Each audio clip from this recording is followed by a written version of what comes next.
Mes frères et sœurs, que Dieu vous bénisse abondamment et puissamment au nom de notre Seigneur et Sauveur Jésus-Christ. C'est une joie d'être ensemble aujourd'hui pour recevoir la bénédiction de Dieu sur la base de Psaume 133. Psaume 133. Ma prière est que aujourd'hui Dieu déverse encore sa rosée sur nous, sa bénédiction sur nous. Donc je vous salue, frères et sœurs, à travers le monde, peu importe là où vous êtes.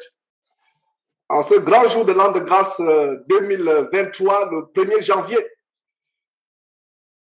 comme l'apôtre Paul nous recommande, inspiré par le Saint-Esprit, nous ne sommes pas observateurs des temps, des saisons, des années. Le monde, dans les réjouissances, célébrait la transition de 2022 à 2023 avec des feux d'artifice à travers le monde, avec des pétards, avec les débordements de débauche, d'ivrognerie, de gloutonnerie. Mais nous, véritables saints, nous n'observons pas ces choses. Nous n'observons pas ces choses, véritables saints, parce que la parole de Dieu est notre modèle. Tous les jours sont pareils. Qu'est-ce qui a changé aujourd'hui? Rien n'a changé. Est-ce que 2023 est différent de 2022? Rien n'a changé. Est-ce que quelqu'un peut me donner la différence entre 2023 et 2022? C'est la même température, c'est le même soleil, c'est la même pluie, c'est le même temps, c'est la même végétation. Rien n'a changé. Nous n'observons pas les années et ne vous attendez pas à ce qu'ils disent bonne année, joyeux anniversaire. Et je ne m'attends pas à ce que vous me dites aussi joyeux Noël ou bon anniversaire, ou peu importe. Je m'adresse surtout à ceux qui viennent de se joindre, qui sont nouveaux à ces réunions, à ces enseignements. Nous n'observons pas le temps. Le seul temps que nous observons, c'est l'an de grâce. C'est l'année de grâce dans laquelle nous sommes. C'est une année qui a commencé depuis la résurrection du Seigneur Jésus-Christ jusqu'à aujourd'hui. C'est une année qui va se poursuivre jusqu'à ce que le Seigneur Jésus revienne. C'est une année de grâce. C'est une année. Ce n'est pas 2 années. Ce n'est pas 3 années. Les hommes, dans leur intelligence, pensant être plus intelligents que Dieu, ont voulu établir la division des temps en saisons, en périodes. La preuve en est qu'il y a 2 grandes divisions, 2 grandes parties dans la division du temps, avant Jésus-Christ et après Jésus-Christ. Et le temps tel que nous avons aujourd'hui a été influencé par les Romains. Mais pour nous chrétiens, nous sommes dans l'an de grâce. C'est une année de grâce. Et nous devons rendre grâce tous les jours. Et je voyais sur les réseaux sociaux, YouTube, Facebook, WhatsApp, ces faux pasteurs que nous dénonçons faire des projets. Il y a quelqu'un que nous dénonçons particulièrement du côté du Congo. Barcelone Tunasi, j'ai vu une affiche, comment attraper vos bénédictions pour 2023. Nos bénédictions, c'est tous les jours. Nous n'avons pas à attendre un moment spécial de bénédiction. Le fait d'être en vie, de pouvoir glorifier Dieu, de pouvoir se rassembler, comme on a vu sur la base de Psaume 133, qu'il est bon, qu'il est agréable pour les frères d'être ensemble. C'est une joie, c'est une bénédiction. Là. Dieu devait l'arroser. Et quand je contemple ce verset en Psaume 133, j'y suis toujours, au verset 3, c'est comme la rosée de l'Hermon qui descend sur les montagnes de Sion. Quand vous lisez le mot Sion dans l'Ancien Testament, le mot Sion, c'est une figure d'anticipation du corps de Christ, des véritables élus. Dieu fait descendre la rosée. Et la merveilleuse rosée que nous pouvons avoir, c'est la rosée de la parole de Dieu. Et je crois que nous serons arrosés encore ce matin. Je n'ai pas prévu faire des enseignements. Aujourd'hui, nous allons passer le temps dans la prière, dans les témoignages, dans les confessions de péché, dans les actions de grâce. Et quand on dit action de grâce, oubliez ce que vous avez appris à Babylone. Action de grâce, ce n'est pas préparer les enveloppes d'argent. Action de grâce, c'est tout simplement dire merci à Dieu pour le souffle de vie que j'ai aujourd'hui. Dans beaucoup de réunions chrétiennes aujourd'hui, c'est les réunions de renouvellement de vœux pour 2020, les nouvelles résolutions, les résolutions de bonne année. J'étais en 2022, j'étais un fornicateur, j'étais un ivrogne. 2023, là, je dois changer. Avant même que le 15 janvier arrive, on retombe encore dans les nouvelles résolutions. On dit les résolutions de nouvel an. Je ne vais plus fumer, je ne vais plus boire, je ne vais plus fréquenter les prostituées, je ne vais plus faire ceci. Nous, chrétiens, nous avons nos résolutions jour après jour, minute après minute. Vous avez fléchi, vous êtes tombé, vous avez chuté, vous avez péché, vous demandez pardon à Dieu, vous revenez sur les rails. Ces gens qui attendent la fin de l'année pour faire les résolutions, je peux vous garantir que dès que le 15 janvier, même c'est loin, ils ont commencé le 31, ils se mettent, il y a les veilles de prières, les résolutions. Et vous avez suivi cette abomination de la traversée. J'ai annoncé il y a quelques jours que cette nouvelle formule magique des nuits de traversée dans ces églises de Babylone, c'est de la sorcellerie. J'ai annoncé ça il y a quelques jours. J'ai même partagé sur les réseaux sociaux, sur WhatsApp, sur le Facebook. Je disais, s'il vous plaît, partagez ça à vos connaissances. Je ne pensais pas si bien le dire. Je partageais cela et voilà comment, 2 jours après, 3 jours après, qu'est-ce qui se passe? Moins de 2 jours après cette réunion, après cette annonce, qu'est-ce qui se passe? Nous apprenons qu'il y a eu deux morts au moins et plusieurs blessés graves lors d'un accident de voiture, en fait de bus, un accident de circulation, un bus avec les fidèles de David Owion qui se rendaient justement dans ces soirées. Ils ont organisé un week-end de traversée. C'était un week-end de traversée. Et c'est terrible, mes frères et sœurs, ces choses. Nous annonçons, voilà comment les gens meurent, ils vont en enfer. Et si ces gens avaient suivi nos dénonciations, nos avertissements, et vous comprenez, une âme est tellement importante. Et pour ce qui me concerne, tout ce travail derrière ce ministère Jésus-Christ TV, ce n'est pas pour des foules. C'est pour une seule âme. Je peux passer 4 heures, 5 heures de temps à m'atteler pour une âme, une seule âme. Une âme qui meurt, qui va en enfer, c'est tellement... Parce que l'âme, qu'est-ce que... Le Seigneur Jésus disait, qu'est-ce qu'un homme donnerait pour son âme? L'âme est tellement précieuse.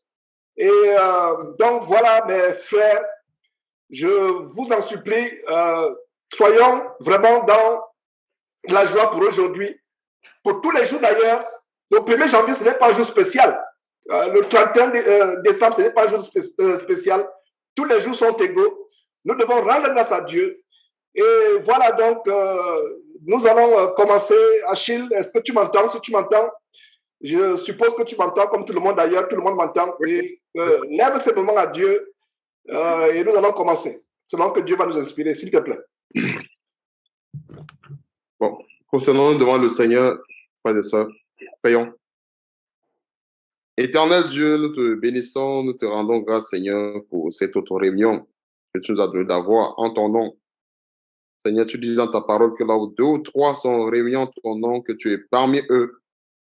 Merci, Seigneur, d'être parmi nous, de nous éclairer encore, de nous révéler les profondeurs de ta parole, afin que nous soyons davantage affermis, surtout dans ce temps de séduction, dans ce temps où nous vivons tout genre de séduction venant de l'ennemi.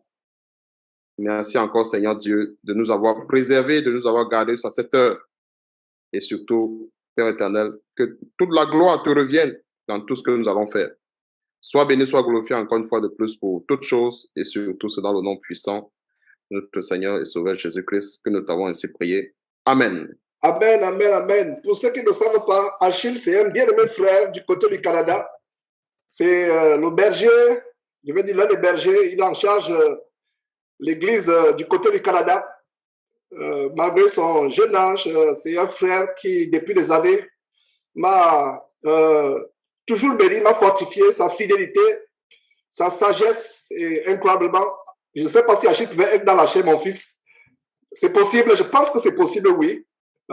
Parce que j'ai eu 54 ans il y a quelques jours, le 27 novembre. Donc, Achille, ayant 54 ans, tu pouvais être mon fils. Mais je rends grâce à Dieu de ce qu'un très jeune homme comme Achille, qui s'efforce à plaire à Dieu, nous ne sommes pas parfaits, ni moi, ni lui, ni personne, mais nous nous efforçons à plaire à Dieu. Je vois sa constance depuis des années.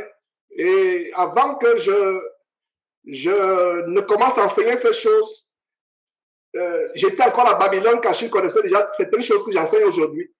Et donc, je rends grâce à Dieu. Et vous qui êtes au Canada, ne le méprisez pas parce qu'il est jeune. Et si vous le méprisez, c'est votre malheur. Et je tiens à dire ça publiquement ici. Je n'ai même pas prévu de dire ça. Je ne sais pas pourquoi je suis en train de dire cela. Rien ne sort de ma bouche par hasard. Rien ne sort de ma bouche par hasard. Je ne savais pas qu'il devait être connecté aujourd'hui. Donc, honorer ceux qui s'attellent à prêcher la parole de Dieu, à nous guider dans le Seigneur, et de la consolation pour de tels hommes, ne les méprisez pas. Mépriser quelqu'un qui est serviteur de Jésus-Christ, c'est mépriser le Seigneur Jésus-Christ. Et c'est avoir risque et péril. Donc, voilà. Merci Achille pour cette prière. Merci Seigneur Dieu pour cette réunion. Alors, nous allons faire ceci. Nous savons que les femmes doivent se taire dans les assemblées, mais de manière très exceptionnelle. Aujourd'hui, je permettrai aux sœurs de prendre la parole pour témoigner et témoigner avec l'autorisation de votre mari, si votre mari est chrétien, s'il est à côté de vous. S'il est chrétien, demandez l'autorisation de parler. Si votre mari est à côté de vous, demandez l'autorisation de parler. Et si lui-même peut témoigner à votre place ou si vous donne l'autorisation de parler, faites-le. Voilà quelques règles. Nous allons... je n'ai pas eu d'enseignement aujourd'hui. Disons, il y a des enseignements, mais je ne suis pas inspiré d'enseigner. Je dois enseigner. Je ne dois pas forcément enseigner tous les jours. Je dois enseigner selon que Dieu nous inspire d'enseigner. C'est une telle grande responsabilité de venir devant les frères, partager la parole de Dieu derrière ce ministère Jésus-Christ TV. Donc, quand nous ouvrons la bouche, c'est que nous sommes inspirés. Aujourd'hui, nous allons prier ensemble. Il y a beaucoup d'afflictions, des difficultés dans les familles. Il y a par exemple la sœur Emeline qui est connectée, je crois, qui a un souci avec ses enfants qui ont été arrachés par la justice. Il y a toujours le frère Emmanuel, je ne sais pas s'il est connecté, qui a toujours cette épine à la chair. Il y a d'autres parents d'ailleurs qui ne se manifestent pas, qui ont cette épine à la chair à cause des enfants remplis par l'esprit de démons qui leur causent des tribulations. Donc il y a toutes sortes de choses. Alors je vais permettre aux frères et sœurs de témoigner. S'il vous plaît, sœurs en Christ, n'exhortez pas. Limitez-vous à témoigner et soyez bref. Allez juste au point. N'exhortez pas. N'encouragez même pas. Donnez votre témoignage tout simplement. Je vais le faire de manière exceptionnelle aujourd'hui pour permettre aux uns et aux autres de le faire. Et j'encourage les églises locales. Je vous assure, j'aurais pu faire ces enseignements depuis le studio, les enseignements de dimanche, mais Dieu a mis dans mon cœur d'avoir une nouvelle version où j'enseigne la parole de Dieu en direct avec des frères, nous sommes là. Sinon, j'aurais pu faire. Ne pensons pas que ces réunions, ce sont des réunions d'église classiques. Non, ce ne sont pas des réunions d'église classiques. L'église doit être physique. Et je parlais d'Achille tout à l'heure, et Achille, il y a vraiment du travail par rapport à cela. Travaillons afin que les églises soient physiques, classiques. Je pensais pouvoir... le projet de venir au Canada, c'est toujours d'actualité.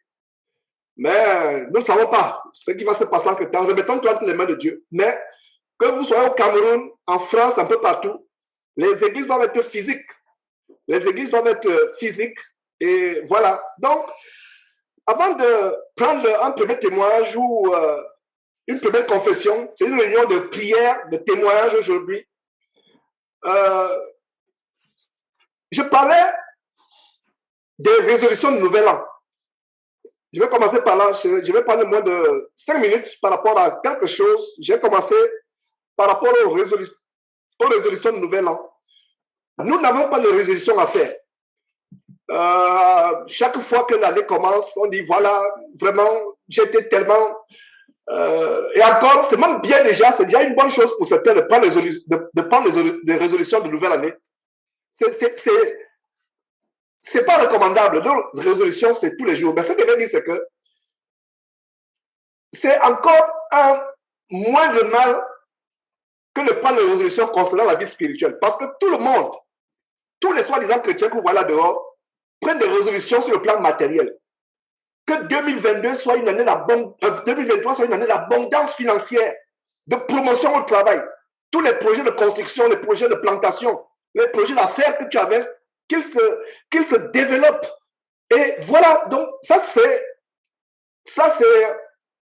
les gens du monde.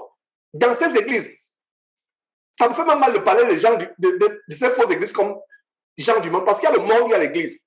Mais ces églises est tellement entremêlée avec le monde est tellement présent dans ces églises que les résolutions, quand ils vont dans ces veillées-là, ce n'est pas pour glorifier Dieu. Comment, nouvelle résolution, mon célibat doit mourir, ma pauvreté doit mourir, ils vont avec les cercueils. Ils vont avec les cercueils, apporter les petits cercueils, ou alors il y a un grand cercueil. Mon célibat sera enterré. Mon célibat sera enterré. Mon célibat sera enterré. Ma pauvreté va être enterrée.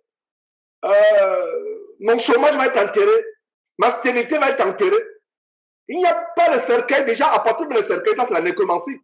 Mais je n'ai jamais vu un cercueil où on défile avec un cercueil, où on écrit sur le cercueil ma masturbation, mon vol, mon mensonge, ma fraude va se enterrer. Ouais, les résolutions de nouvelle année. Alors, nous avons un verset qui nous montre nos résolutions. Voilà, le verset de nos résolutions, c'est Romains chapitre 12. Nous n'avons pas d'autres résolutions à prendre. La seule résolution que nous avons, et c'est d'ailleurs pas une résolution, c'est un commandement du Seigneur. C'est un commandement du Seigneur qui dit ceci. Romains chapitre 12, au verset 2. Je vais lire ce verset et je vais passer la parole au premier témoignage, à la première confession de péché ou à la première demande de prière. Voilà.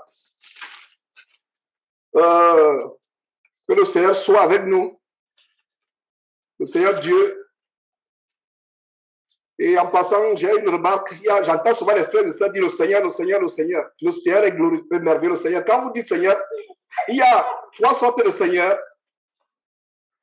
Il y a 2 sortes de Seigneur pour un homme. Parce que j'entends souvent, oh, le Seigneur m'a béni, le Seigneur, le Seigneur. J'ai entendu des frères et sœurs dire cela. Je leur fais souvent des réponses en leur disant, frère, sœur, tu parles de quel Seigneur? L'homme a 2 seigneurs, la femme a 3 seigneurs. Les 2 seigneurs de l'homme, c'est qui?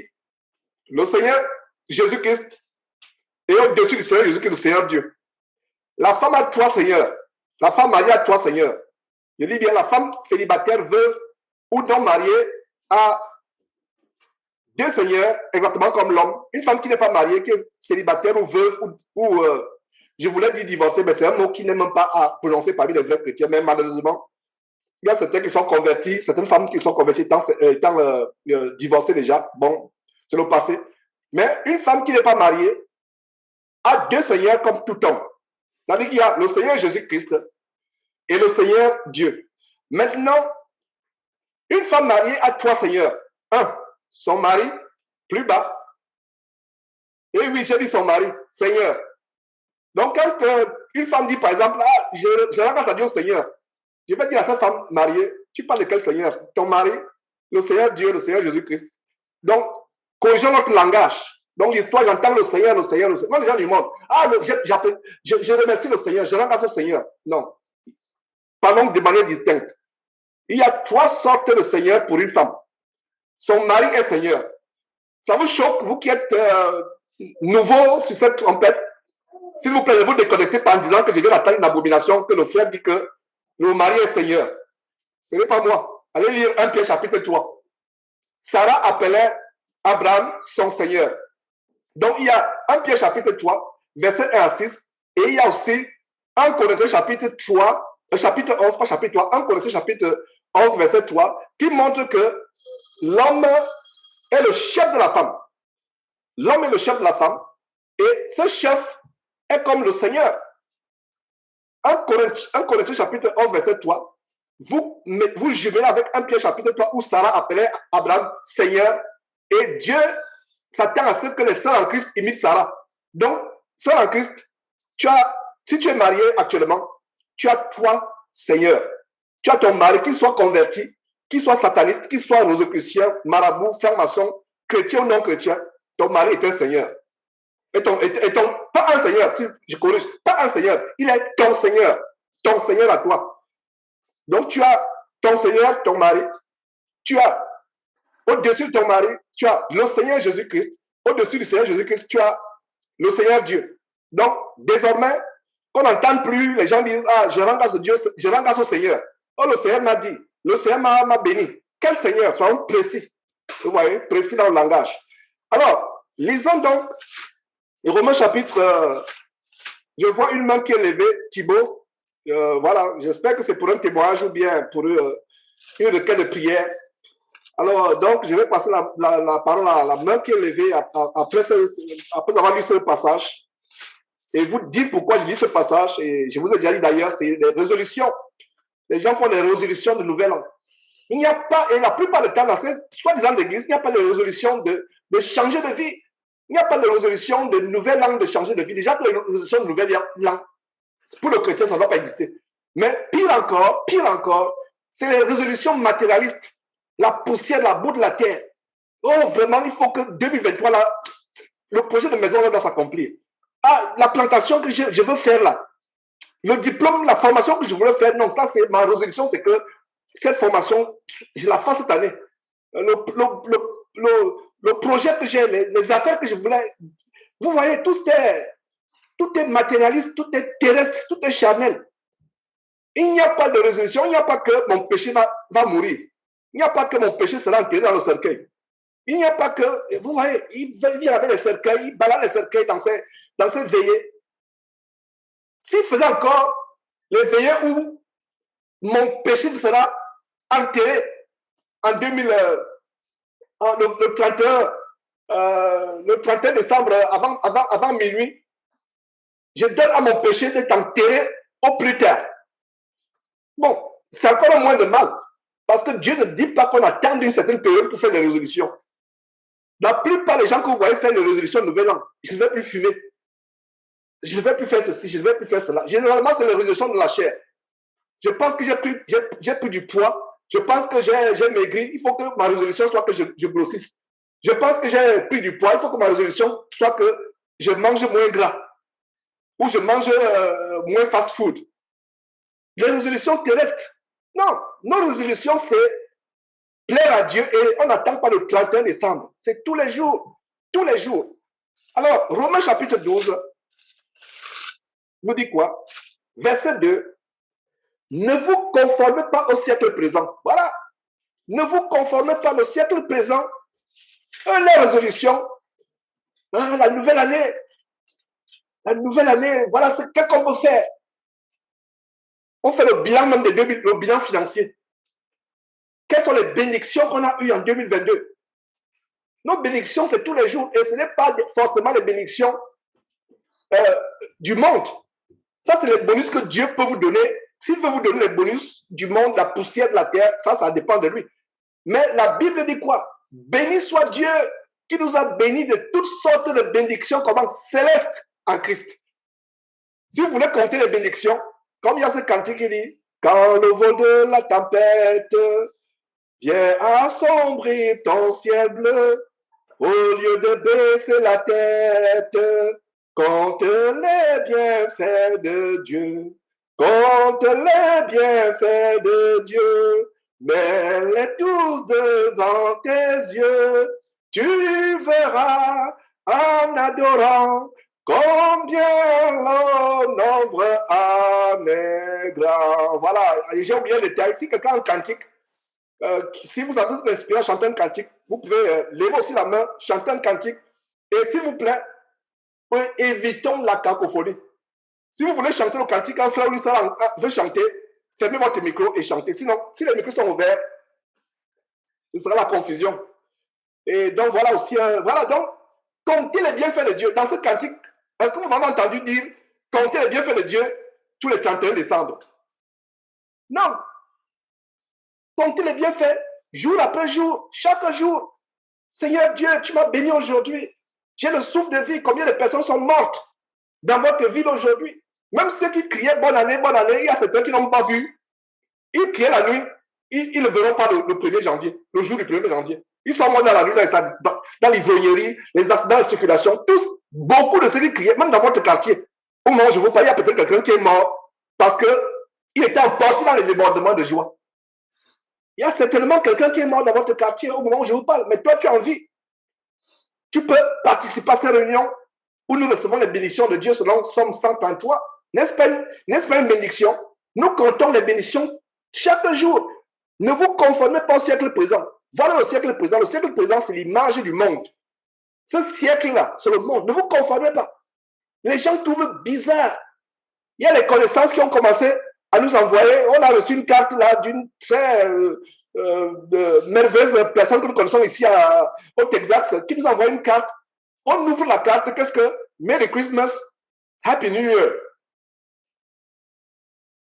Et je pense que Dieu nous donne la sagesse comment répondre. Voilà. Tu ouvres, mais ça a commencé. Tu ouvres à la boîte aux lettres, tu lettres maintenant, les connaissances que nous avons ici. Happy New Year. Et voilà. Nous n'observons pas ces choses. Et la semaine passée, on a vu ces merveilleux enseignements sur où on exposait l'abomination de Noël. On a découvert que Noël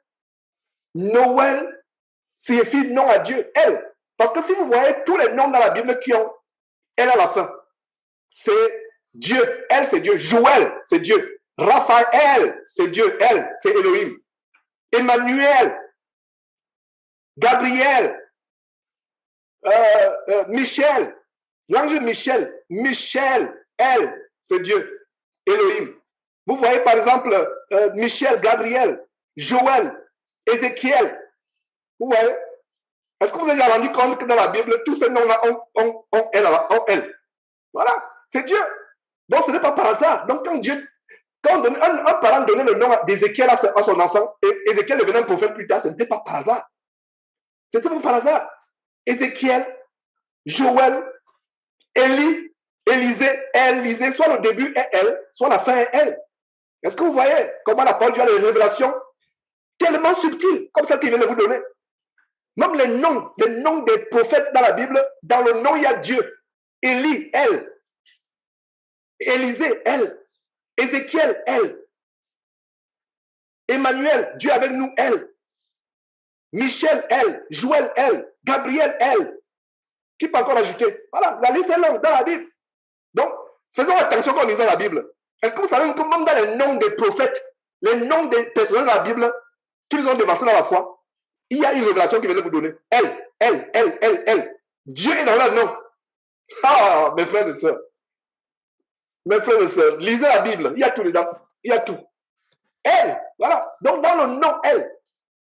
Il y a elle. Elle. Voilà. Emmanuel. Donc, si tu as Raphaël, c'est que Dieu est dans ton nom. Nathanaël, elle. Joël, elle. Élisée, Élie. Voilà. Le mont Carmel. Le mont Carmel. Où Dieu s'est glorifié. En exposant plus de 400 prophètes. Dieu s'est glorifié au mont Carmel avec Élie. Pour ne pas dire Élie, mais quand il dit elle, c'est qu'il y a elle. Au mont Carmel. Il n'y a pas de hasard. Bref, si je vais dans ce côté-là, on va faire 1 heure. Rien que dans cet aspect des noms avec Dieu dedans. Mais le monde, s'il vous plaît, faisons attention, ne nous conformons pas au siècle présent.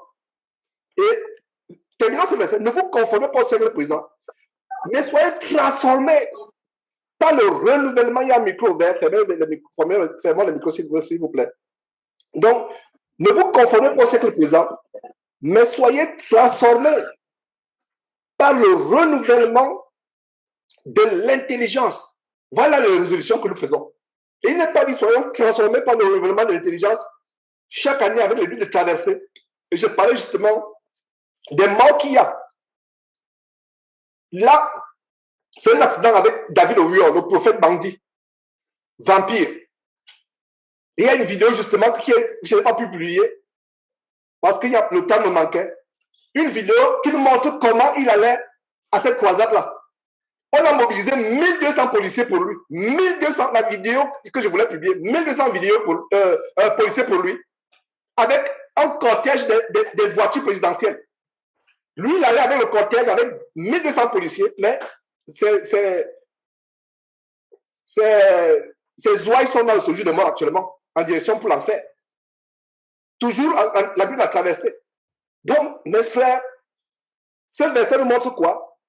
Renouvelons notre intelligence chaque jour. Thibaut, débloque ton micro, tu as la parole. Et après, Shahen. les deux mains qui sont levées pour l'instant. Je ferme mon micro.